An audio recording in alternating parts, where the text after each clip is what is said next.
ప్రజలుంటే మీకు భయమెందుకో దేశాన్నే నేతలారా వాళ్ళతో మీకొచ్చే ముప్పెంటిదో రాష్ట్రాలనే నేతలారా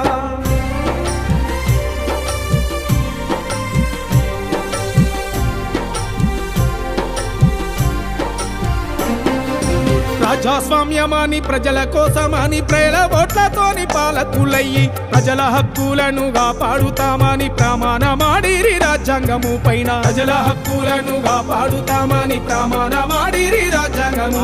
ప్రకృతినంతా ధ్వంసం చేస్తున్న పాలకులకు ఎదురు తిరగమన్నందుకే అడవి సంపదనంతా అదాని అంబానీ కప్పజెప్పొద్దని అడుగుతున్నందుకే అడవి సంపదనంతా అదాని అంబానీ కప్పజెప్పొద్దని అడుగుతున్నందుకే అడవిలో అన్నలను ఏరేస్తారా ప్రశ్నిస్తే ప్రాణాలు తీసేస్తారా ధిక్కార స్వరములన్నొక్కటైతే మీ పాపం మండే రోజు